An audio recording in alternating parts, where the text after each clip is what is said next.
Thanks for joining us for a special interview today with AEW star and San Antonio's own Thunder Rosa. Rosa, thanks for joining us today. Oh, it's nice to see you. Like last time I saw you, we were actually both covering an event, right? Yeah, we were both long ago. Yeah, it's been a year or so ago. But let's get right to it. We have another event coming up. Yes. The question everyone wants to know: AEW Collision, December 23rd. Woo! Frostbank Center. Thunder Rosa, La Mera Mera. Will she be returning to the ring?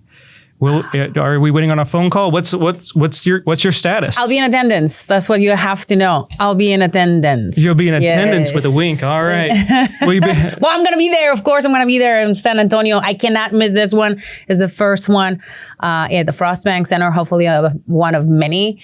Collision, that's like my new home now. So I'm working Saturday. So that's why you don't see me in a lot of events lately. But I enjoy it. I've been doing commentary for almost a year now in Espanol. So that's another thing, another check for my checklist of things that I've done in professional wrestling.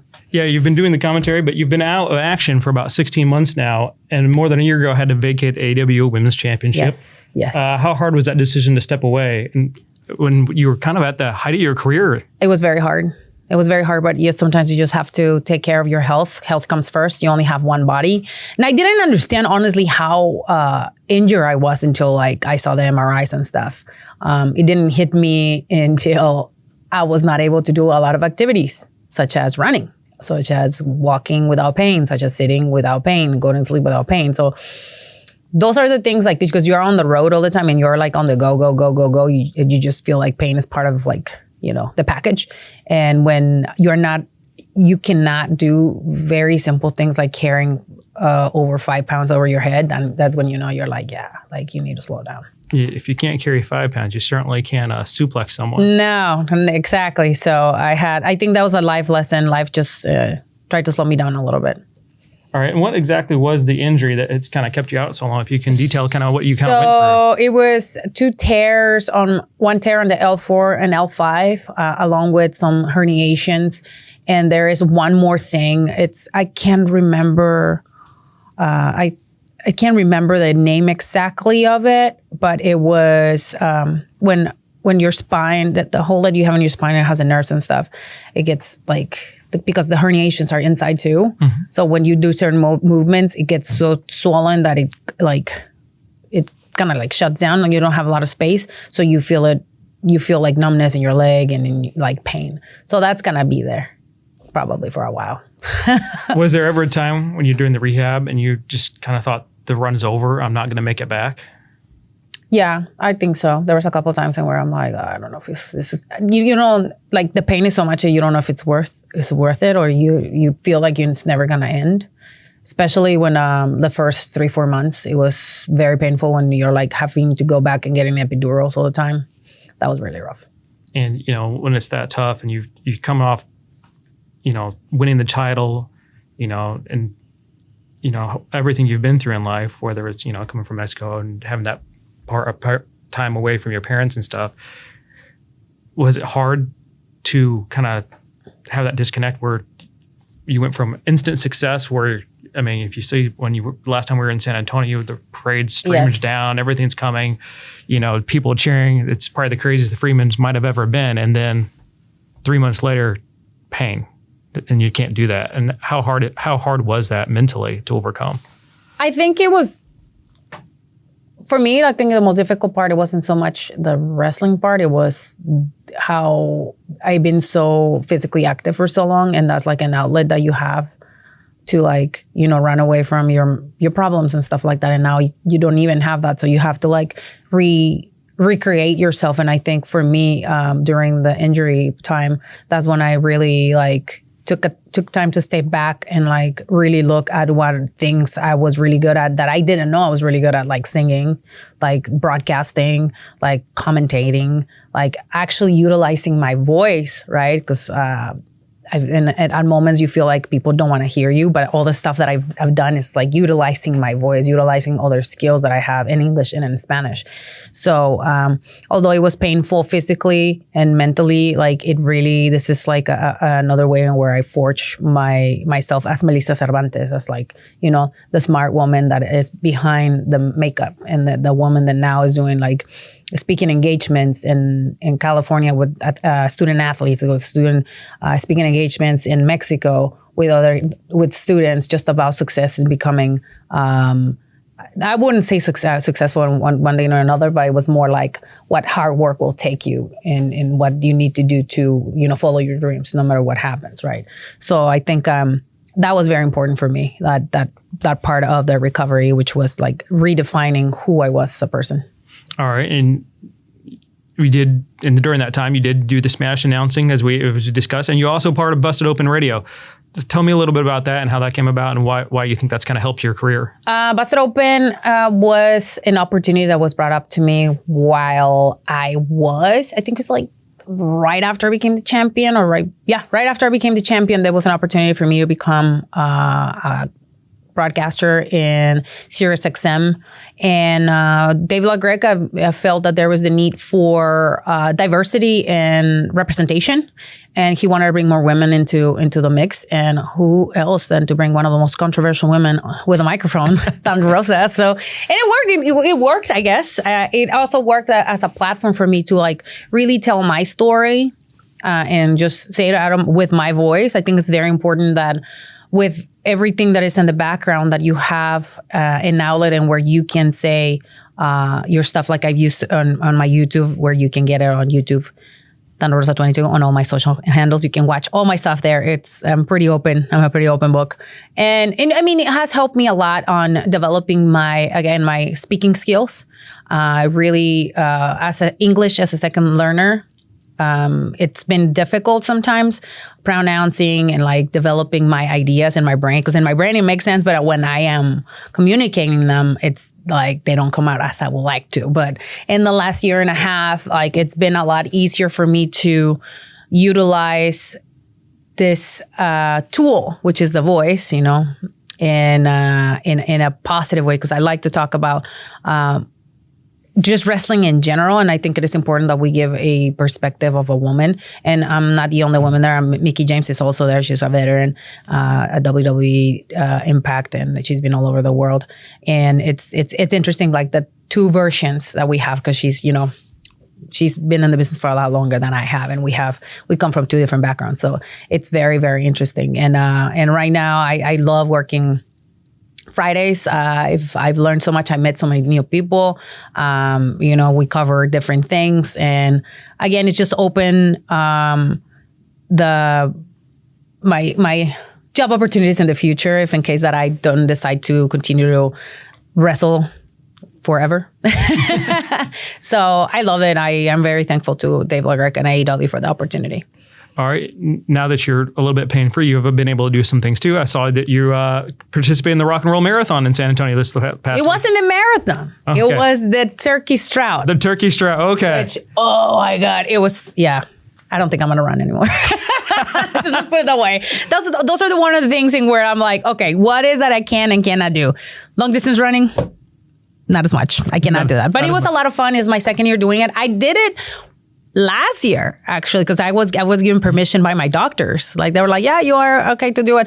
But I did it like, it was like 12 minutes per mile. And this one was like 9.5. So yeah, I was going, like, I was like, mind over matter, right? Or mind over pain. And I was like, I'm going to finish. But I finished. I did a really, really good time for not running consistently.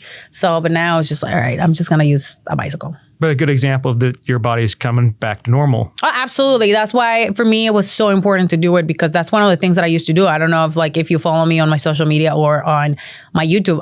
When I went to a different city, I run 5 miles on the city so I can go and see what is it around, how does it feel, what's it feel. Some cities I shouldn't be running, but I still did it.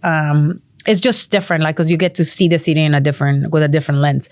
And this one, we did the same run, the same route, but it was different because I wasn't running with my Tío Victor, because he was running a lot slower than I have, like last year. But because he was preparing for a half marathon. But this one, I was like, I'm going to do it on my own pace. And it was awesome, honestly. All right. Not saying that you're going to return, but what would it mean if you are able to return to you in San Antonio? How much would it be better to do that in San Antonio versus, say, Ontario, California, or somewhere else? Well, if it was in California, I would be happy too, because let me remind everyone, I started in Oakland, California, the San Francisco area, Bay Area. Right. That's where I started. That's where you... I went to school. Went to school and you were a social worker. Social worker. Like there was like a hope in me. I was like, maybe I can do it in Oakland. Maybe I can do it here. But you know, it's in God's hands right now. But if it's in God's hands that I return on December 23rd, which your tickets are available at AEWtickets.com. Nice plug. Yes. Right there, see? Right there, AEWtickets.com. I think that would be such a blessing because I'm doing it again, or I would be doing it again in front of my people that have seen me, the people that have been with me throughout this whole entire journey and the good and the bad moments. And what a better way to just like repay them with like a happy moment, right? Because like at the end of the day, a return and life is giving you another opportunity to do something that you love is just such a blessing. All right. And the last time people saw you in San Antonio wrestling in that thing, March 16th, steel cage match. Yes. Very brutal match. Yes, I still remember. When you became the first Mexican-born woman to hold a top title in a major promotion. Walk us through that night and a little bit on what your emotions were. It was a very emotional night. It was a night and where the whole day, actually, it was very intense. My family was here. They came from Mexico. A bunch of friends flew from different parts of the country to be here at that moment. And everybody shared like a story or a picture. Or they sent me like so many messages of people that really matter in my life. They all were very happy for me. And they were just happy to see like the culmination of hard work. I think that's for a lot of people. That was like, and what it was for me too. It was that moment where not a lot of people can say they were able to enjoy something like that in such a way in where they made it theirs, like coming out with an all-female mariachi, playing El Son de la Negra, and like coming out dressed like a mariachi with the Texas flag representing your country, both of your countries. And then in the ring that we use is the ring that we use for Mission Pro Wrestling. That ring was bought with a lot of effort from a lot of different people that are wrestling fans that were just like me, that just wanted to make women successful. You know, it's just like, it's like a pyramid of things, right? And like, it just reminds me that I didn't do this alone. I did it with like the support of so many individuals that they don't even know me personally, but they believe in me. And that's the same thing that I always, when I always get in the ring, or we always put the ring on Mission Pro, I always remember that I'm like, that ring was bought with like blood, sweat, and tears, like literally, you know, and they were put in there when I won that championship. Like, and the pain that we both felt, because it was a very painful match. Like, I mean, I can speak for myself. There's certain things like when I watch it again, I'm like, I remember how that felt, you know, and I remember like, you know, like how the blood was hot and then it became cold and then it was like dry, and like the smell and like the thumbtacks and like. Do the thumbtacks, like, how do you pull those out? It doesn't pull hurt. Out the next. Do you pull them out like the next day? Like, no, it doesn't hurt when you come, like when you fall in them, because you're like, the adrenaline is so high. Mm-hmm. They hurt when they pulling them out. I remember I came to the back and I had like 150 like thumbtacks on the side of my leg.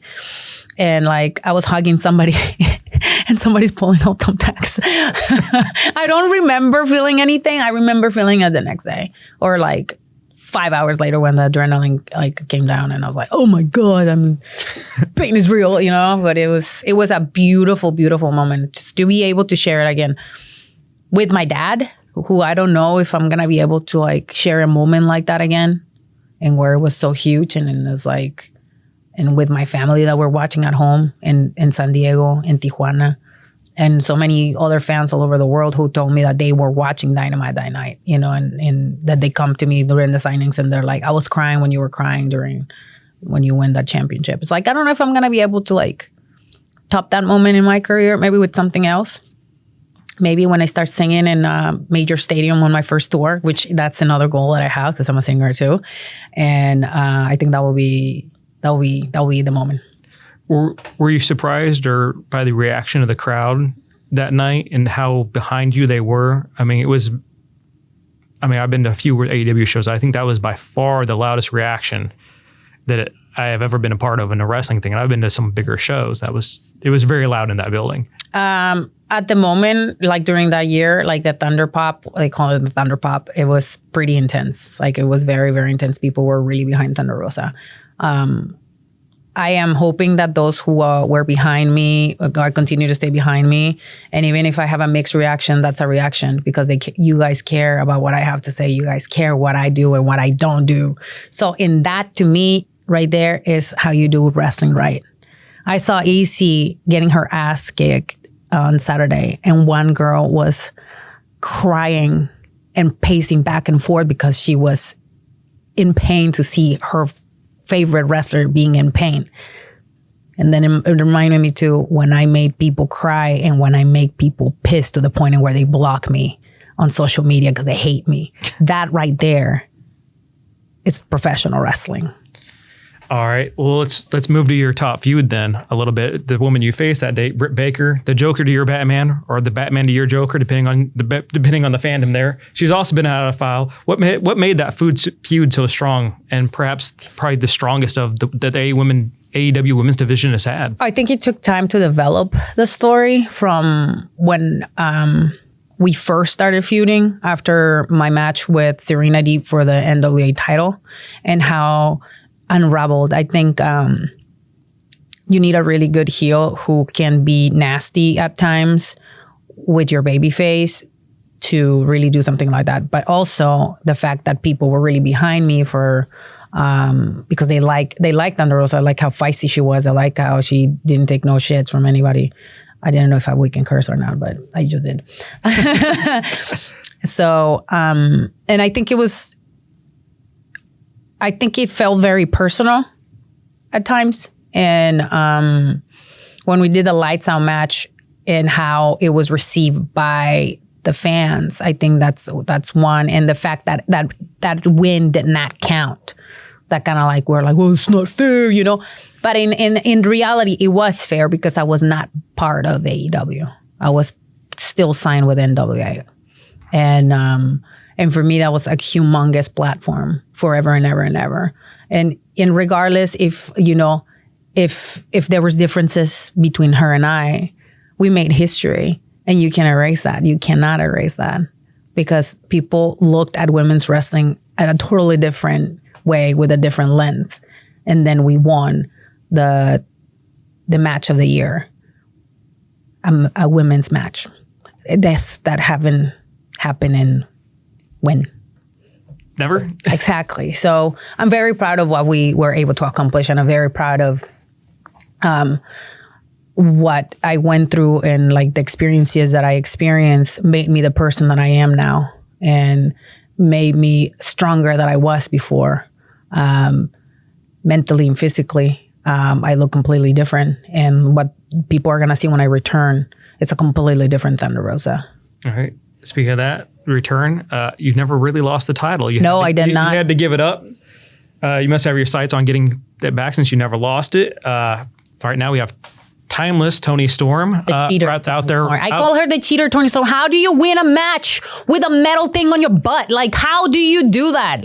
Like, I was there. I was calling for the match. I was there and I was pissed. I was very pissed. And I can tell you, she doesn't even remember we were attacking. I go in the locker room in the back, and she's like, oh, hello. You're so exotic. And I'm like, you don't remember me? Like, oh, no, I'm sorry. I'm a timeless Toni Storm. And I'm like, are you kidding me? Like, seriously? Like, she's in another world, man. She's been since you left, she's had 3 different title reigns, and she's had about 3 different characters with the Outcasts, now Timeless, and then just playing Toni Storm when that's part of that's part of living that journey. You got to find yourself, and I think she's found herself completely crazy at this point. She is loca. All right. Speaking of division, one of the main complaints about AEW, especially since you left, has been kind of the booking of the women's division, whether or not it gets time or not, and how much time it gets, one match a show. What needs to happen to make that division get more time on TV and get those main event matches that you had when you were there? I think I can't be the judge of that. I can only tell you that all the women at AEW worked their ass off to give their best every time they're given an opportunity. Every single woman, every single one of them since I left, like, and even now as a commentator, like, I give them prompts for the effort that they make every time they step in the ring. You know, like Julia Hart, Willow, Mercedes Martinez, Kiera Hogan, Abaddon, a Statlander who did an amazing job as a champion for the TBS championship. Right now with the stories with Julia Hart is like she's really unraveling as one of the best up and comers, wrestlers this year, and the most improved. And I always tell her that I'm very proud of her. I've seen her grow. Man, like Saraya, Ruby Soho, Rio's back, like all of them do their absolute best every time they get in the ring.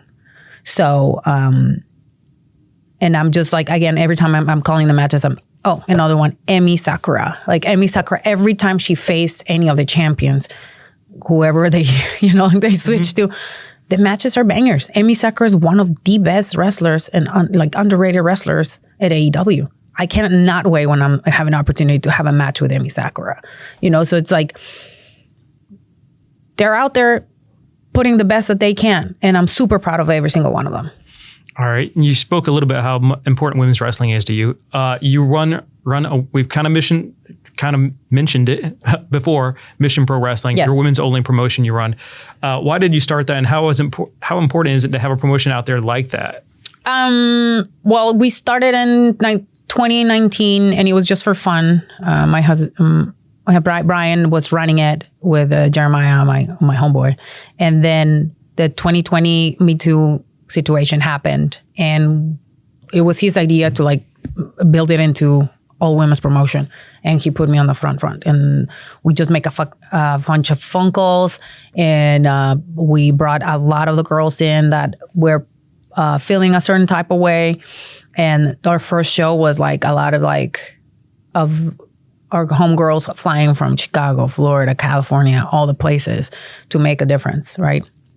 And we wanted to make a statement in where women can actually run successful wrestling shows without having to put up with all the BS that a lot of us had to go through, like sexual harassment, unsafety in the locker room, not having a locker room where they feel like safe changing, men always luring and asking for favors, all that stuff that we saw in 2020.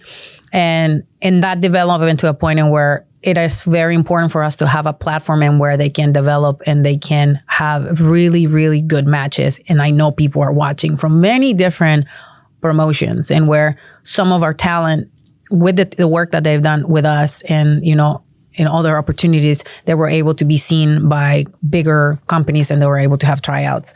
And I'm very, very proud of them, every single one of them, because with that, they can they can start networking in other places. I've personally opened doors for a couple of them. And we saw a lot of them during the pandemic, help out with AEW.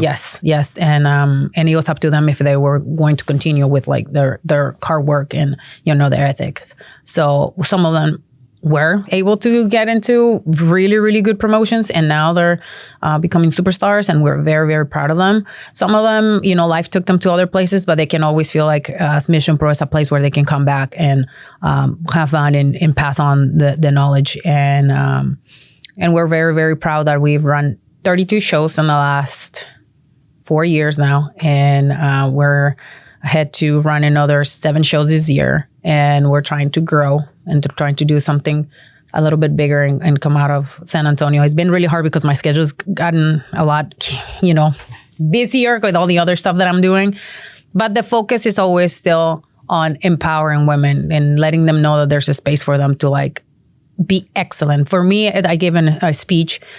I demand excellence every time they step in the ring. A lot of us have paid our dues and have gone through so much to be where we are right now, which means I don't want any of them to have to experience anything that I experienced personally. And that's why I have this, and that's why they can come and talk to me, and I tell them the truth. I'm not going to sugarcoat anything. My coach has never sugarcoated anything, and I've always been, what you see is what you get, which it doesn't work all the time, but people don't like that all the time. However, when it comes down to knowing what you're up to and against, at least you have the knowledge and you can make your own decisions on how you're going to approach certain circumstances or issues that you will face as a female athlete. And let's be honest, as female athletes, we still don't get paid the same. There's still not equality on the in a lot of things, and we're still getting criticized if we are too sexy or too pretty. And like, that's one of the comments that we always get. Oh, you're too pretty to be doing that. It's like, what's the difference? There's very handsome guys getting punched in the face. Nobody says anything, right? So it's like, it's always giving the young generations that empowerment, and where like, if you decide to be a professional athlete, you have all these tools that you can utilize and you can be just as successful as the males. But you have to demand respect. You have to work very hard, and you have to make sure that you do things right. So we're not continue like certain cycles that have existed in professional wrestling. All right, and it seems like you've been able to accomplish those over the last few years. Is there anywhere, where else can people go to find more information about Mission Pro Wrestling and Thunder Rosa? We have missionprowrestling.com, and where you can find all the tickets. If you want to watch the shows, you can go to titlematchnetwork.com. There's plenty articles written about Mission Pro throughout the years. You can find them on Google, and yeah, definitely you can find them on Google. But if you want to watch our shows, definitely go on titlematchnetwork.com. But I've done a lot of interviews. I haven't done a lot of interviews in the last year about Mission Pro, because I kind of like focus a lot more on rebuilding myself. Because if you want to help other people, you have to help yourself first, right? And then when you're going through like trials and tribulations, and then this, I feel like this journey was, Thunder Rosa went back to the inframundo, to the infraworld, when I got injured, and she died. She just died, and she's coming back. You know, so it's like this thing is not a gimmick. I'm from the graveyards of Tijuana, Mexico.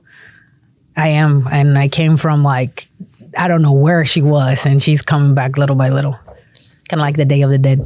So from the graveyards of Tijuana, by way of San Antonio, was last time was announced. Yes. Hopefully we'll hear that again on AEW Collision on Saturday, December 23rd at the Frostbake Center.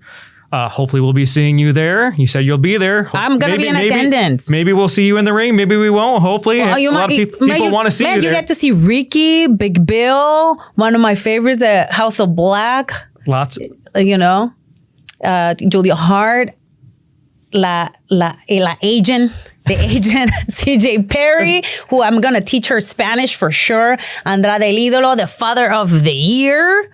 Come on, Chris. Like, he's like so funny. He's a jerk. I love him. Miro, who's like definitely has a big problem with his wife working at AEW. And Miro has lots of problems. He wants to beat Andrade. And my favorite from the Mundo Mundial, which is FTR, man. Like every time FTR is on Collision, I love it. They are this group has been the backbone of Collision, and they have worked every single week to make Collision something very special. Well, if you want to get tickets to AEW Collision, of course, AEWtickets.com, and Thunder Rosa, thank you so much for joining us today, and thank you for your time. Thank you. Thank you.